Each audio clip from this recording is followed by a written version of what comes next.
and him come over from the Hamilton General Hospital to the lab, and we have joint lab meetings. So my entire lab shows up, usually with banners and cake because they love Dr. Murdy so much because he makes their work possible. And we discuss from the clinical side, what are the problems you're seeing in the patients right now? Oh, some of the GBM patients, when they're radiated, they get radiation necrosis and this and that. And then my lab will say, oh, we've noticed that. We've made that observation with some tumors. The radio-resistant tumors behave differently in the culture dish. And they start a dialogue.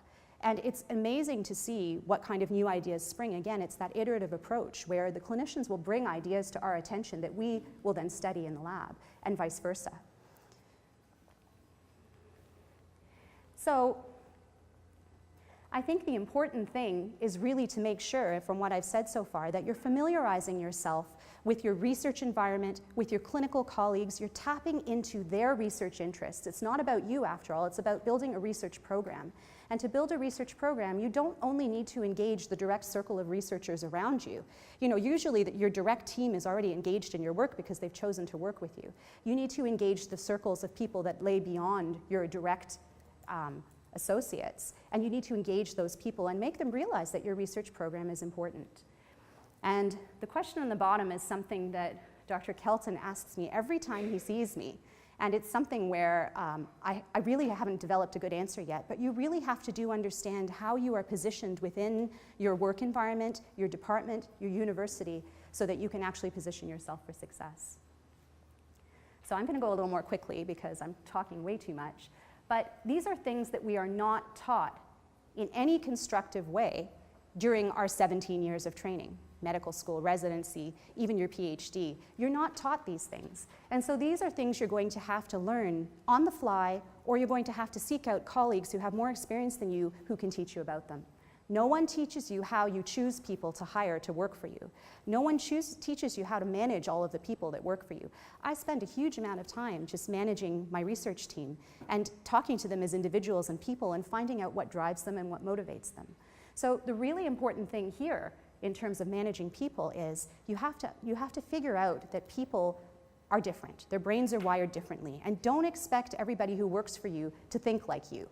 The fact is that some people are multitaskers. Some people are more linear thinkers. If you try to force a linear thinker who needs to accomplish one project at a time and one goal at a time, if you try to force them to multitask, it won't be successful. So you really have to figure out and get to know your people and figure out how their brains are wired and maximize and optimize their ability to work. So you prioritize at the very beginning the training of your people. And the first step is, when you hire people, you really need to train them and give them all of your knowledge. Everything you've acquired in those 17 years, you translate to your staff. You give them the knowledge, and then you trust them. You don't micromanage them. Once you've trained them up, you should be able to trust them implicitly. And basically, then you can trust them to and delegate responsibilities. Very important. So another important thing is to decide in the overall framework, and I alluded to this on a previous slide, you really have to figure out not just how you're positioned within your division, your department, your university. You have to be aware that your research is positioned in a bigger framework, and that is a framework that is municipal and provincial and federal. Where do you sit in all of those frameworks? You need to figure that out, and you need to understand where your funding comes from, what's the motivation of the funders, what are the deliverables expected from you. These are all important things to try to figure out so that you can actually figure out, am I going to build something here, build on something that I've already developed with a team of people, or am I going to start something completely new? This is a very important thing. When I came here, there were no other researchers in the entire university studying the basic science of brain tumors. So that put me automatically into the second category. And that's not a bad thing, as long as you know where you're starting, okay? And again, both of the previous speakers have alluded to the fact that your research questions have to be important, and they have to be patient-derived and patient-driven. We're clinician scientists, after all. It doesn't make any sense for us to ask questions that are not somehow related to the outcome of our patients. These questions are going to be authentic. They're going to be based on actual ideas from patients that you've seen, and these questions will always, always be essential and important, and you will always be able to answer them well. So I'm going to give you an idea of where one of my research questions come from, just as I'm closing here. So I realized these are the same MRI. This is again philosophical. So when I was at the Hospital for Sick Children during my pediatric neurosurgery rotation, I met two children. Both of them were named Christopher. Both of them were 5-year-old boys, and both of them had medulloblastoma. So they were diagnosed based on this MRI finding, typical classical medulloblastoma. We went to the operating room with both of them, probably within a week of each other. They had their tumors gross totally resected. Both of them had the same histological subtype of medulloblastoma, a classical medulloblastoma. Both of them underwent the high-risk protocol of chemotherapy and radiation, the same exact treatment path for both of them, same COG protocol. So I took very close care of these patients. They were my patients. I saw them every day, multiple times. I took care of them during the 6 months. And then I went into the lab and started my research. And so I visited them still while I was on research. And what happened is, one Christopher died just a year after his diagnosis. The other Christopher survived. And in fact, if I were to update this now, he's alive and he's gone to university. So this is my research question. I looked at these two children, and I had an epiphany. And I looked at them and I thought, no matter how much I learn about clinical medicine, about neurosurgery, no matter how much I learn about operative techniques or chemotherapy protocols, I am never going to discover why one Christopher died and why one Christopher survived unless I study basic science and the molecular biology of brain tumors. The answer would lie in molecular biology. This is Heraclitus. He said one cannot step twice in the same river. And in fact, this is the nature of cancer, and this is what I've learned so far in my career in terms of cancer. Every patient's tumor is different, and right now a big theme in cancer research is heterogeneity. Intratumoral heterogeneity, intertumoral heterogeneity, patient-to-patient heterogeneity. Every patient has a variability that is distinct and a molecular signature to their tumor that is unique. And so what we've realized is this has completely shifted and changed our whole approach to cancer research. And what we need to do now is develop new models that actually capture the dynamic nature of cancer. The fact is, cancer is changing every moment, and from the minute we biopsy a tumor, that cancer has already evolved and changed in that patient to something different than the sample we've captured. How do we capture cancer as it evolves through a patient? And so to answer that question, and I'm really going to jump now, so sorry, we don't get to go through all this nice cerebellar anatomy and embryology. That'll be for another time. So if I just go to a model that we're using now, so at the very beginning of my research program, I had very simple questions. My question was why? Why did one Christopher die? Why did the other survive? And over the course of 7 years, we've built models in our lab that actually capture the dynamic nature of cancer. And I'm getting closer and closer to answering this question. But what we're looking at here is we actually administer the same COG protocols that the Christophers took. We've actually adapted those protocols of chemotherapy and radiation for immunosuppressed mice. So these mice are engrafted with stem cell populations from the patient's brain tumors, and then those are engrafted into the mice, and then we treat the mice the same way that the children are treated.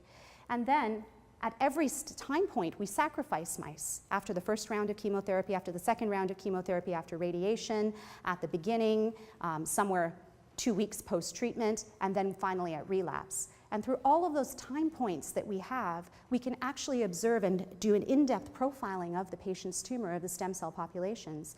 And by profiling in depth, we're discovering new things at each step about the stem cell populations that evade therapy at each step. And in doing so, we're actually looking at a way that we can model a human patient tumor and capture that dynamic evolution of the cancer. We can take this information back to the patients one day, because we're hoping to develop molecular probes where we can actually go back and image patients and tell them, oh, there's that cell population we saw in the mice, so we better treat you with a molecular therapy that's targeted towards that cell population. And so ultimately, all of these ideas came from a why, and all of us in this room have a why, and we have to be able to figure out how do we mobilize people to support us to solve the answer to our why. How do we get the tools and the knowledge and acquire all of the methodologies that we need to be able to, how do we build ourselves into the perfect machine that can answer that why? All you have to do is know the why, and then you have your path set out in front of you. And the theme of my panel that I sat on was called the GPS Trip Navigator for the clinician scientist. And that's the way I think of it. You guys can program yourselves. Once you know what your why is, then it's pretty simple to set out a plan and to set out a navigation path for yourself. So the single most important thing you should take from this talk is exactly, I echo Dr. Bandari, know your why. So I think I'll finish on that. This is just one quick slide, Juliana. I know I probably don't have time for this, but I have to address this because I was asked to actually address this separately at the SciTac conference, where the proportions now of clinician investigators, if you looked at the room of the 250 trainees from across the country who are clinician scientists in training, the numbers of women are creeping up. And I know the numbers of women in medical school are now above the numbers of men. But the numbers of clinician investigators who are actually practicing who are women are still very, very, very small. So I have never addressed this question before because, to be completely frank, I've never really seen my gender as an obstacle to anything that I've done in my career. But I just reflected on it a little bit just because I was asked. And so you guys may recognize at the very top there, that's Rosie the Riveter. So Rosie the Riveter is an American icon of wartime women who had to pick up the slack when men left in the military to go and fight in the war. So they worked in all the factories and they made ammunitions. They were working in munitions factories and stuff like that. And I think that was a huge stage of empowerment for women, realizing that they could take over these jobs seamlessly and still run society while the men were away fighting. So, in terms of female empowerment, we are lucky that these paths were laid by multiple other women that came before us. So there you see the first woman to fly across the Atlantic, Amelia Earhart, Sally Ride, the first female astronaut. Tina Fey is in a pretty male-dominated field. And I'm really shocked to see that women aren't allowed to be funny overall. It seems like comedians are completely dominated by men, and she's one of the funniest people ever. You can see the numbers for female computer science grads are creeping up as the decades pass by. They're still not really equal yet, but there are a lot of women in IT as well. So how do you function as a woman in a male-dominated field? Do we need to read books? Do we need to try to join the boys' club? I don't think I really fit in. I don't really want to sit around at night drinking whiskeys and smoking cigars and chatting with extremely old men. So for me, I honestly think, and frankly, I don't see any need to develop a girls' club either. And the reason is, I see in my trainees, when they all step into my office, they all bring the same issues. It's gender independent. They're all worried about work-life balance. When should I have my children? How am I going to get a better fellowship? How do I negotiate my employment? These are issues that are the exact same, no matter whether it's a man or a woman that steps into my office. So my advice for all of you is this. And I'm not trying to abstract the Nike slogan or anything like that, but this is truly, truly my mantra. What I think is that actions speak louder than words. And to quote Gandhi, be the change that you want to see in the world. Don't sit around and talk about it. You don't have to talk about it. Just do it. Be present, be visible, and at every opportunity be excellent. And you're going to shift the balance just by being there and being good at what you do. This is extremely important. You can't ever back down or not be there when you've committed to something. I think it's very important in terms of visibility to make sure that you are 100% reliable. And this is a whole separate talk in itself. We all have to learn to manage our time well, because everything is based on organization and time management and planning, executive functioning. So I think we all know that. That's why even school programs as early as middle school are trying to focus on these things to help people achieve their goals. So I'll finish there. A lot of days I feel like this. And because of the risk of some of the work we do in neurosurgery, sometimes this is a more adequate depiction of how we actually feel. It is a balancing act. There's no doubt about that. But what makes everything worthwhile is your why, pursuing your why every day, waking up thinking, how am I going to answer this question? Believing that someday you will,